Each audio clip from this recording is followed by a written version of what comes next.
नमस्कार मित्रों आज हम एक ऐसी साइकोलॉजिकल फीलिंग की बात करने जा रहे हैं जो कि मैं भी फेस कर चुका हूं, जो कि है डेजा वू।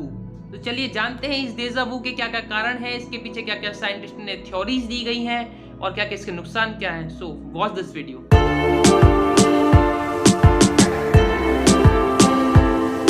दोस्तों आपको कभी ऐसा महसूस हुआ है कि ये तो मेरे साथ पहले भी हो चुका है लेकिन इस काम को तो मैं पहली बार कर रहा हूँ? ऐसा कैसे हो सकता है? शायद ये तो मेरे पिछले जन्म की कुछ यादें हों या सपने में मुझे कुछ भविष्य दिखाई दिया हो। अगर ये चीज़ें आपके साथ भी होती है तो आपको कोई घबराने की कोई बात नहीं है। इस चीज़ को बोलते हैं डेजा वू। दोस्तों ना तो ये कोई सपने में दिखाई देने वाला आपको भविष्य है, ना ही आप कोई पिछले जन्म की कुछ यादें हैं। इस डेजा वू में सिर्फ ऐसा व्यक्ति को कुछ फील होता है कि ये चीज वो काम पहले भी कर चुका है। दोस्तों डेजा वू एक फ्रेंच शब्द है जिसका हिंदी में अर्थ है पहले से भी देखा हुआ। ये एक साइकोलॉजिकल फीलिंग है जो दुनिया के 80% लोगों के साथ होती रहती है।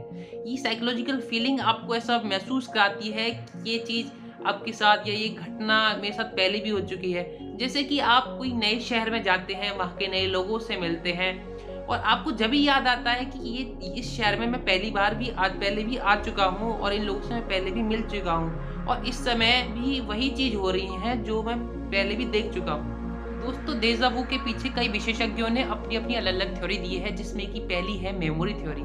इसमें क्या होता है, जो शॉर्ट टर्म मेमोरी होती है, मतलब कि जो हमारी पहले यादें होती हैं उसमें हमारा जो ब्रेन है वो पुरानी यादों को एक अलग कंपार्टमेंट्स में सेव करता है और जो चीज़ें हमारे साथ अब हो रही हैं वर्तमान में उसको हमको एक अलग कंपार्टमेंट में सेव होती हैं। जब इन दोनों कंपार्टमेंट्स में कुछ गड़बड़ी होती है या फिर कुछ आपस में जब दोनों का डाटा टकराता है तो इससे ये डेजा वू होता है।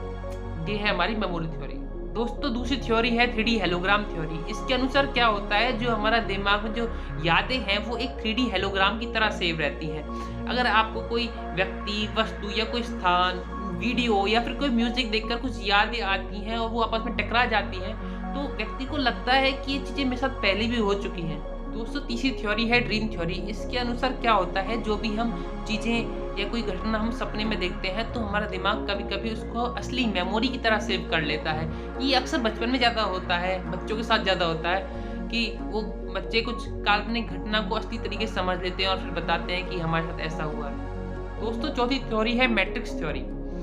ये पर्सनली मुझे सबसे ज़्यादा बकवास थ्योरी लगी। इसमें होता क्या है कि बताया गया है कि हम एक असल के ब्रह्मांड में नहीं रहते, हम एक कंप्यूटर से जुड़े एक ब्रह्मांड में रहते हैं, जिससे कि यहाँ पर जितने भी जीव हैं, समुद्र हैं, पेड़ हैं, पानी, जो कुछ भी है वो सब एक कंप्यूटर प्रोग्राम है। और जब इन कंप्यूटर प्रोग्राम में कोई ग्लिच हो जाता है, मतलब कुछ खराबी हो जाती है, तो उसकी वजह से हमको लगता है कि ये चीज़ें हमारे साथ पहले भी हो चुकी है।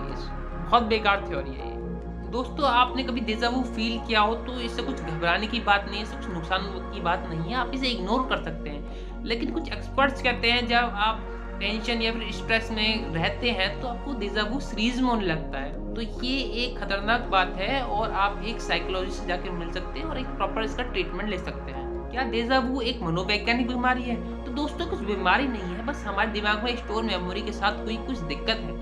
आप ऐसा भी मान सकते हैं कि जैसे कि हमारा एक दिमाग एक सीपीयू है और उसमें जो रोम है वो कुछ हमारी यादें हैं, तो उसमें कुछ पुरानी फाइलें एक कंपार्टमेंट से दूसरे कंपार्टमेंट या फिर एक फोल्डर से दूसरे फोल्डर में ट्रांसफर हुई है। लेकिन दोस्तों ये सब कहने सुनने वाली बात है, लेकिन अब तक इसका कोई साइंटिस्ट डेजा वू का कोई कारण नहीं हमको बता पाए कि ये होता किस कारण से।